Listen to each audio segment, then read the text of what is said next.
This is a video to help navigate through ADP, as well as to give you an example of how to fill out your timesheet through ADP. Once you have gotten your general information and registered, set up your username and password, you will log in at my.adp.com. Once you have logged in, you will see a general dashboard screen. On your dashboard screen, there are all different sections that you're able to click on. Those same sections can be found on the left-hand side in a tab form. These sections are just helpful to navigate through specifically what you're looking for. At this time, this video is going to be going over how to log in your time. However, there are all those many different options and sections within ADP that we encourage you to go through, such as the pay section, which you will be able to see your payments, pull up pay stubs, review your direct deposit options, as well as looking through tax information. However, now we're going to be looking at that timesheet and how to log that in. So what we're going to do is click on the time tab.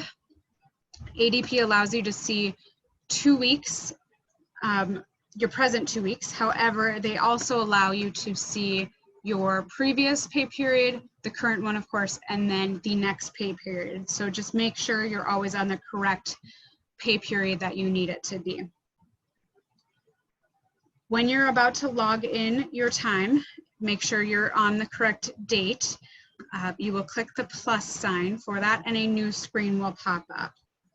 We'll start with just navigating through this screen, and then I'll give you some examples of how to log in for a day at the clinic. What you're going to see on the top left-hand side of your screen is a pay code option. This is only to be used for sick time or vacation, so you'll have a drop-down box for that.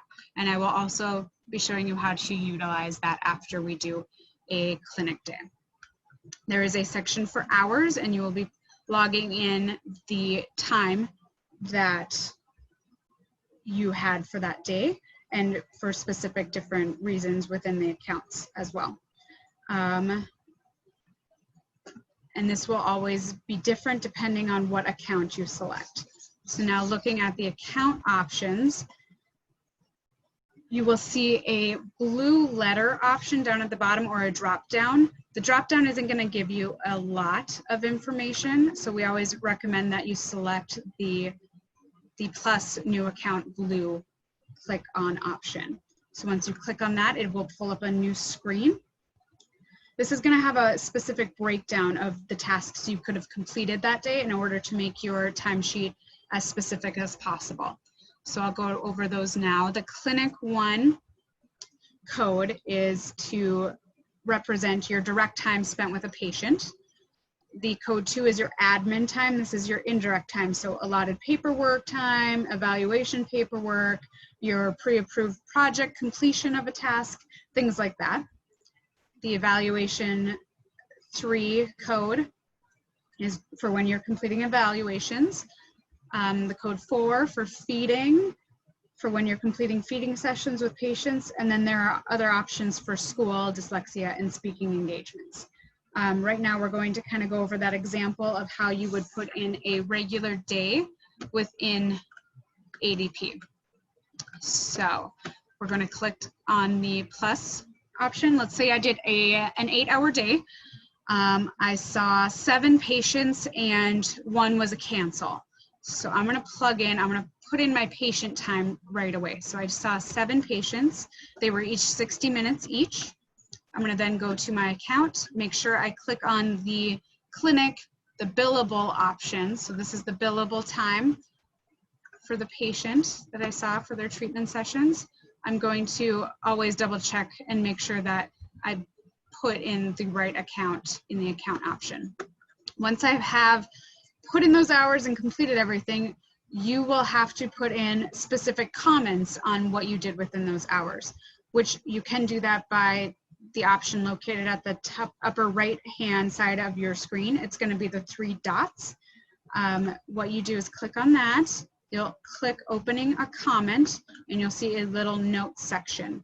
Since these were 7 hours of billable time, I'm going to be putting in each patient's initials that I completed. And I will save that. So there's my 7 billable hours. However, I did do an 8-hour day. So I'm going to go back in and I'm going to account for that extra hour that I did have, which was technically a cancellation. However, I chose to complete admin time within there. So I will show you how to do that. You are going to go to add entry. Again, since it's a day in the clinic, I won't be choosing anything in this option. I will add my 1 hour. Make sure I click on admin. It's code 2. I'm going to hit select. Back down, make sure that I have it correct. Yes, I do. I'll go in and make my comment. This is admin time. I completed the daily notes that I had. And I also had time to complete a progress report for a patient. I will also put in their initials for that as well. And that would complete my 8-hour day. So I have to break it up specifically for how I did and then include those comments.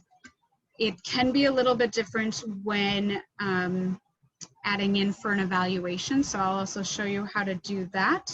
And then we'll do some sick or vacation time within that day as well. So we'll go to another day, add that in. Let's say I did an evaluation. I only did 1 evaluation, so I'm going to log in that I did 1 evaluation for that day. So I'm going to go find my evaluation code. It is number 3. I'm going to log that one in. I did 1 this date. I'm going to add my comment, evaluation, and for the specific patient initials, we'll go in there. I'm going to hit save. Now let's say that was all I completed and then I ended up taking vacation for the afternoon. I'm going to go in and add another entry. So since it was a vacation time, I'm going to use this pay code option section that we have. Now with this, there are different drop-down options. However, to make sure that we use the most accurate representation of the hours that you're allotted and the hours that are used, we are always going to select the sick option. Even if it is vacation time, we will still click on sick. We'll just add in the comments area that it was vacation and the specific date. You will also use the sick option for if it was a sick day as well and you wanted to use your allotted hours in that case. So let's say I did want to use those allotted hours that I'm given and I had 4 hours that I wanted to use for the afternoon. I'm going to add the hours in, add the comment, vacation time.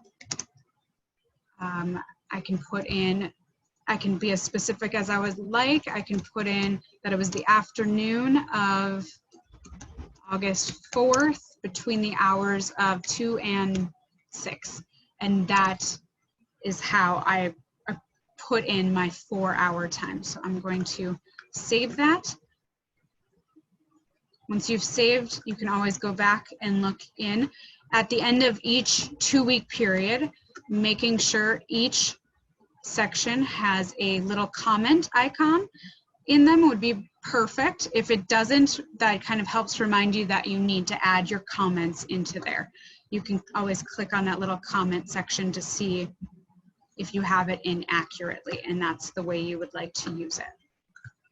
So at this time, that kind of covers how to fill out your timesheet for the specific days. If you have any questions at this time, please refer those back to your supervising therapist and we can help you as best we can.